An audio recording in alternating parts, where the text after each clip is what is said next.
workers the world over to celebrate the 138th International May Day celebration on the theme Constructive Social Dialogue Vector of Decent Work and Social Progress, as the different workers reflect on ways to better off their working condition at their different job sites. Also, SDF National Chairman Honorable Joshua Osinamangi storms the Northwest region as part of his nationwide tour aimed at galvanizing grassroots support from sympathizers and militants of the leading opposition party in the country, the Social Democratic Front.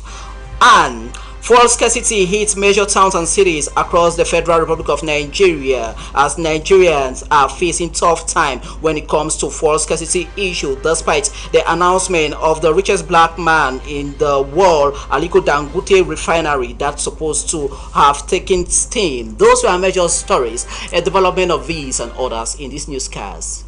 This is High Prime of Wednesday, the 1st of May 2024. For presentation, I am attending Larry Kevin Sabot. We start off with this story from the Labor Day celebration, where workers of Fako Division have met over there at the Limberg ceremonial grandstand to celebrate the 138th International Labor Day on the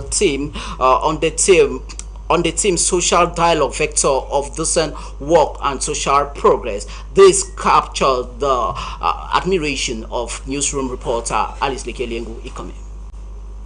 The International Labour Day, also known as May Day, often addresses current issues and challenges faced by workers globally. This Wednesday, May 1, workers in Cameroon are joining their fellow workers around the world to celebrate. It is an official holiday for workers as well as a mandatory rest for employees, paying tribute to the struggle workers for their rights and decent working conditions.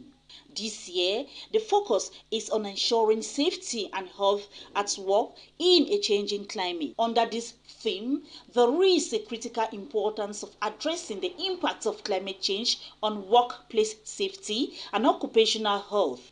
The global temperature rise and extreme weather events become more frequent and severe. As a result, workers across industries face higher risks and challenges.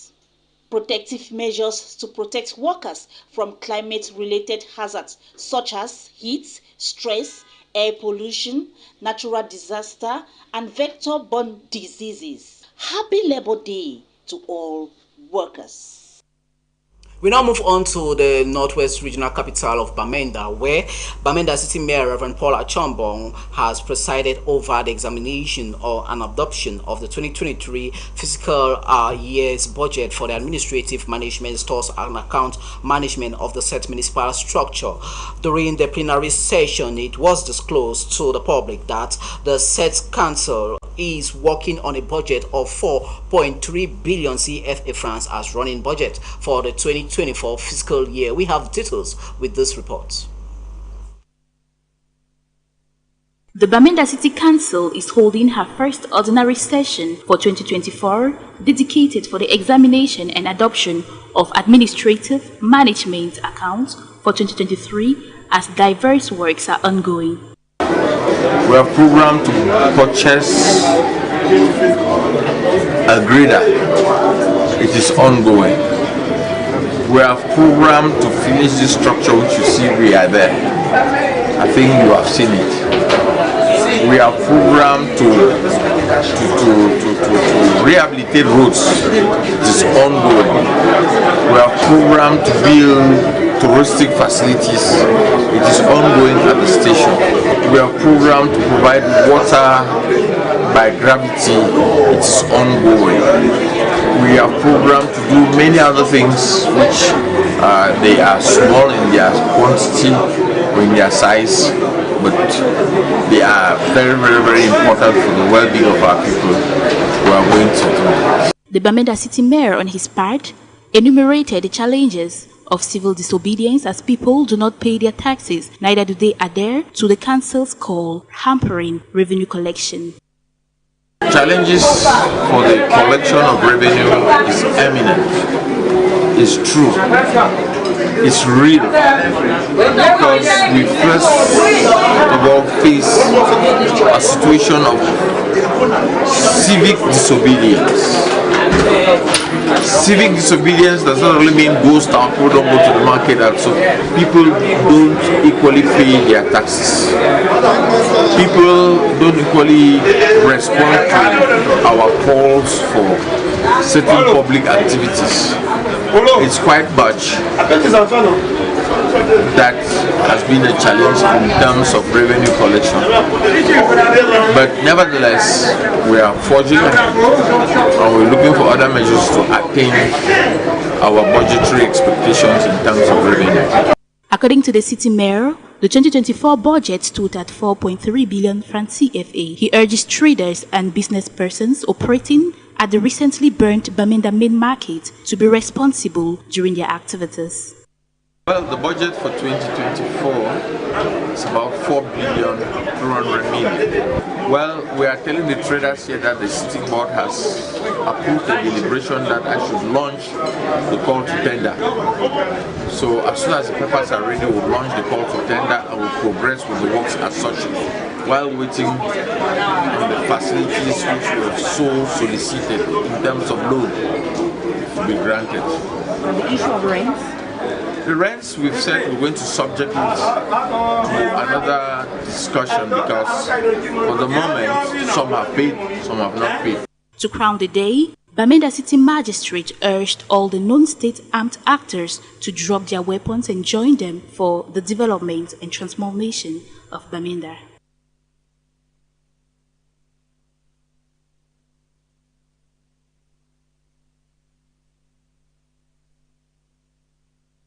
From the Bamenda City Council, we cross over to the Moyoka Council in the Southwest region, where the Moyoka Council has witnessed her first session for 2024 fiscal year. The plenary that was dedicated for the examination of administrative stores management account for 2023 was one where the councillors of Moyoka Council gave the mayor Lazar Lanjimo a thumbs up for the execution rate of the massive has a mark for the past year and 2024. We have complete of that story in this upcoming report. The first ordinary council session of Moyoka Council dedicated towards the examination of administrative management and stores account for 2023 fiscal year is on course. The council they evaluate what I did last year and everything died. The session that was heavily attended by all the councillors of the Moyoka municipal structure, as facultated Assistant Senior Divisional Officer Bayala Noah Jouel represented the state of Cameroon as he sat in for the Senior Divisional Officer. The mayor enumerated on the 1.2 billion CFA francs budget on how it has been executed this far. You know, with my councillors, some of their anticipation, it means that there are no councillors in this Moyoka. Because it's the mayor who have to ask councillors what is happening in your village or what is happening in your quarter, so that you explain to the mayor. It's not the mayor that you will send to the field, because all the areas are being represented. With a 70.6% execution rate realized by the said council, Moyoka inhabitants are enthusiastic towards the diverse engagement taken by the Moyoka municipal outlet, as she remains enthusiastic and optimistic in affirming and attaining all her set goals. We talk the environment this time around, raising awareness on environmental issues and creating an adequate understanding in the said sector is key to one of the non-governmental organizations that is based in the Southwest region, as they have taken the fight to primary and secondary schools of the Southwest region by creating environmental clubs in order to educate pupils and students on the environment and how to preserve natures and ways to mitigate on the enormous effects brought by climate change. Alice Lekelengwe has more. Consumed and reduced, greater environmental sensitivity is necessary and crucial. Environmentalists have to face the challenge of educating the public about the problem facing the world, raising awareness of environmental issues and creating an understanding of them due to the imperative need for change is pivotal in the life of the young ones. The long-term solution to environmental problem is environmental education to young people who are still searching for the ideals and principles they wish to follow in their lives. That notwithstanding, in recent times, there have been several remarkable efforts to promote environmental studies at primary and secondary schools. Environmental clubs have been incorporated into all the schools, and the pupils and students are usually taken to the field to see what is being taught in their various clubs. Raising awareness among the younger generation about the importance of protecting nature and all living beings should be the objective of environment. Overpopulation, pollution, burning fossil fuel, and deforestation can be avoided in future. We move on to our religious news. This time around, choristers of the Makomesa Yehovah Choir of the Presbyterian Church of Cameroon, that happens to be the oldest choir in the Presbyterian Church as it was established since 1940, of the Fako North and South Presbyteries, have met for their 2024 annual come together at Presbyterian Church Boya Station, where they met to evangelize on the word of God on the theme Jesus the Messiah. During the celebration, the parish pastor of Presbyterian Church Boya Station, Reverend Nela Lyunga, urged the set Christians or choristers of the Malcolm Choir to hold fast the word of God in their daily activities, as the set choir members participated or contested in Bible quiz, choral singing, and other engagement that took place over there at the PC Boya Station. Members of the Makomesa Yehovah Choir of the two Fako Presbyteries are at Presbyterian Church Boya Station for their 2024 annual come together Christian Jesus the Messiah, a special time for the Fako zone as their president is leaving office. Session for 20 years in leadership. I'm very happy that I'm hitting the stage when all my choristers are very pleased with what I have done within this period. And I'm happy for the turnout, I'm happy for everything that we have done. And as I earlier said, I'm praying that those who have taken over the administration, we should give them a collaboration and continue this work. During the activities cementing the come together, that was highly appreciated by the parish pastor of PC Boya Station, who urges all to focus and make sure that their gaze is on to God. Events has taken place so well. We have sung so well. We have evangelized us again and again. As they leave, I pray that they should take seriously the fact that Jesus Christ is the Messiah, the anointed one of God, our Savior. That He is there always to meet us at the point of need, be it spiritual, material, psychological, emotional, or otherwise. To would-be members choristers, the outgoing president on her part urges them to beat the fear factor. I'm praying that those who have taken over the administration, we should give them a collaboration and continue this work, and even better than what they did to me. I just pray that this association will grow stronger and stronger. Being the oldest choir in the Presbyterian Church in Cameroon, the PCC, that was created since 1940, the said choir remains resolute in making sure the mission of God is being accomplished. Thank the choristers, most of them who came, and thank the choirs too, because most of the old choirs here sometimes we meet old friends who sometimes could not meet them. But we have been at such occasions we meet and see and greet ourselves. From Bible quiz, choral singing, and others, the choristers that sings exclusively in the Douala dialect remains resolute and steadfast in the evangelization of the gospel towards all nooks and crannies of the country and beyond. Watching High Prime, and we are coming to you live from our news studio here in High Television. We move on to one of our headlines. As we did mention earlier, the national chairman of the Social Democratic Front Party, Honorable Joshua Osei-Namangi, has wrapped up his nationwide tour to the Northwest region, as he was received over there in the town of Bamenda massively by sympathizers and militants of the set major opposition party. This visit of his falls in line with galvanizing grassroots support for the set major opposition party, the SDF, as he has been to the far north, the north, Adamawa, southwest, and littoral regions and other parts of the nation, as we have details in this upcoming story. SDF chairman Honorable Joshua Osei-Namangi is in the party's birthplace of Bamenda for a consultation and meeting the grassroots sympathizers and militants of the Social Democratic Front Party. I think you can summarize it into work, and work. We have an uphill task to be able to be present in these very difficult circumstances, to be able to be back on the field. So that's the work we're doing. That's the reason why I'm here. That's the reason why I'm talking to you. The meeting that falls in line with his nationwide tour, as the chairman believes SDF party remains the best choice in putting a stop in the ongoing armed conflict raging in the two Anglophone regions. The SDF was born in this region. The SDF's DNA runs through this region and the southwest as well.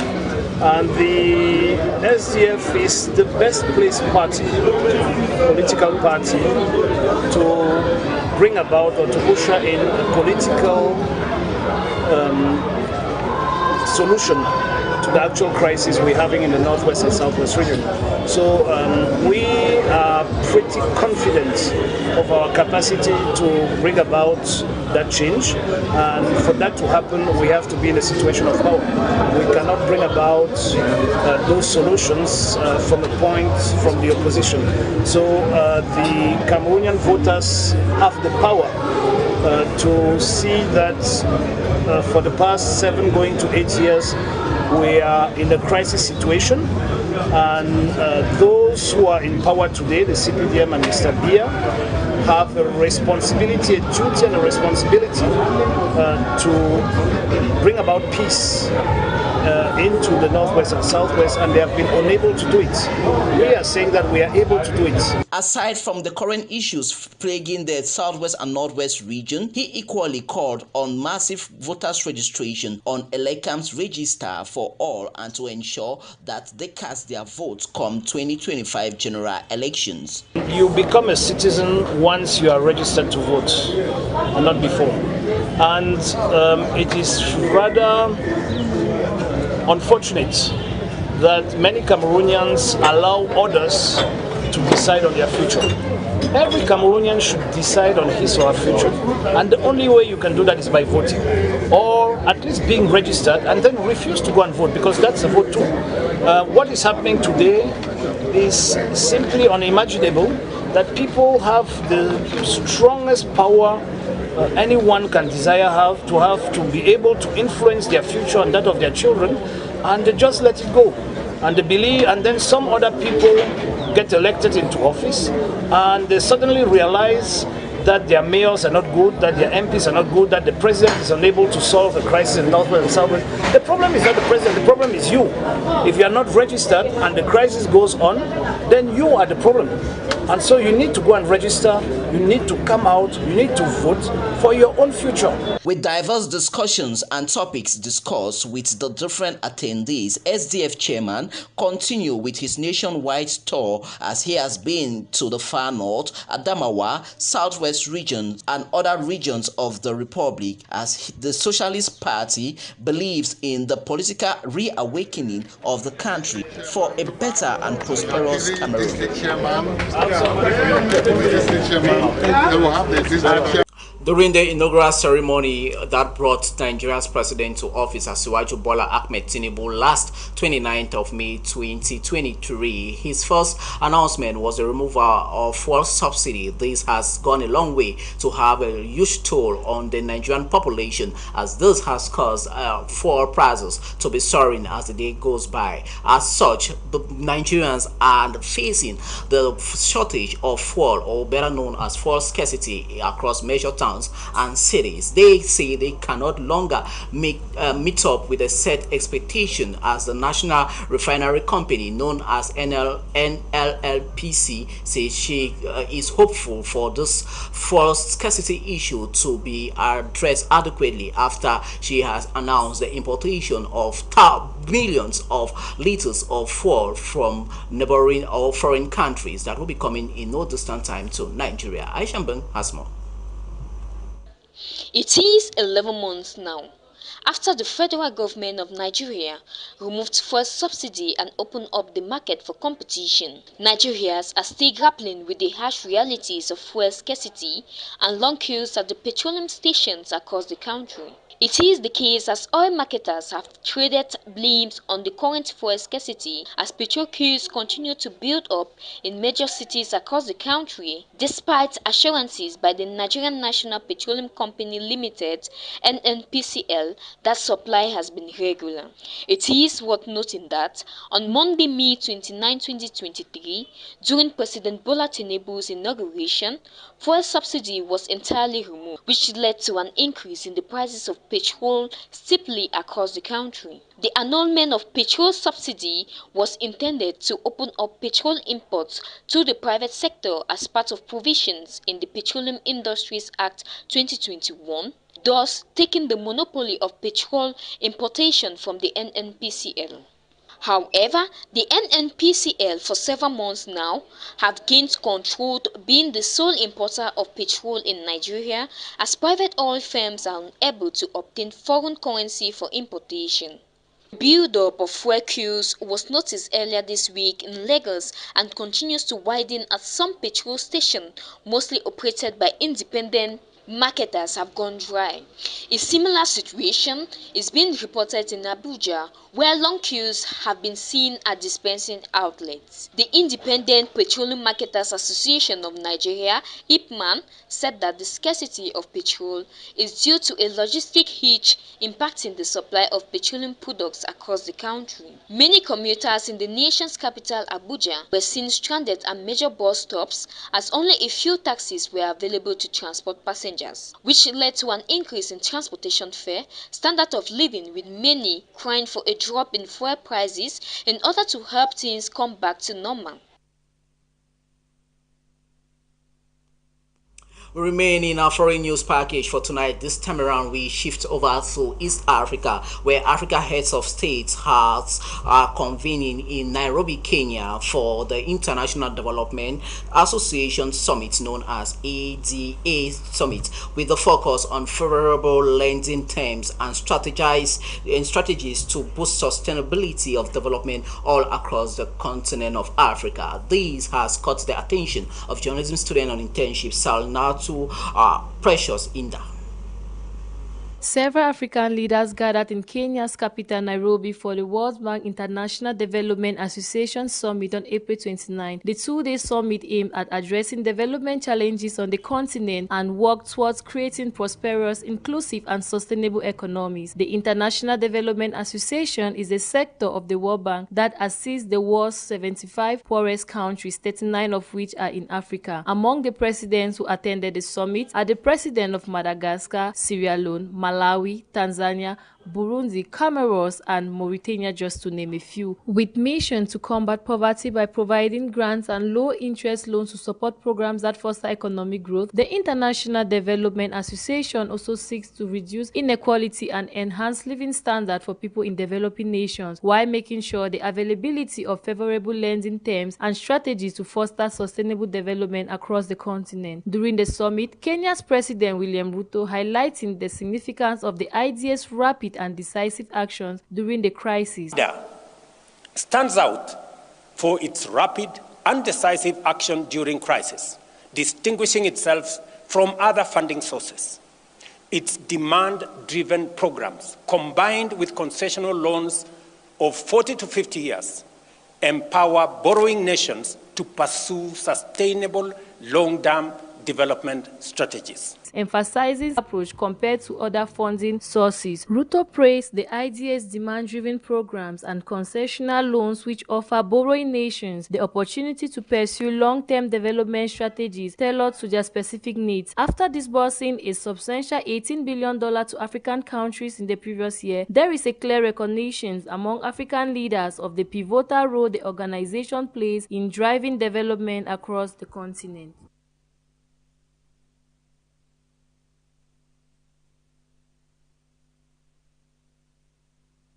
African development there from the East African nation of Kenya. We move on to something else. This time around, the Southwest 6 divisions has received sporting kits from the regional technical advisor of FECAFOOT, IEC Dominic, in view of the FIFA Talent Development Scheme that took place yesterday, the 30th of April 2024 in Buea. The project that has as aim to promote football rights into the 6 divisions that constitute the Southwest region. We have more in the story. In view of the FIFA Talent Development Scheme, which has its aim to promote football rights from the grassroots of our various divisions in the country, just like the other divisions in the regions have received their own materials needed to promote and encourage football, today was the day of the Southwest region. The 6 divisions all answered present, with representatives from Fakon, Dian, Libialem, Kupima, Ndinguba, Meme, received their sporting equipment like balls and swagis from the Divisional Technical Advisor by the Regional Technical Advisor, Mr. IEC Dominic, in the presence of Mr. Pisong Mokia Thomas. The distribution was done at the FECAFOOT Southwest Bureau here in Buea, and the various representatives from the various divisions have been urged to utilize the materials consciously. With that first story, this is where we draw the curtains of today's news edition, High Prime of Wednesday, the 1st of May 2024. Thanks for watching and happy May Day celebrations to all the workers out there. Good night.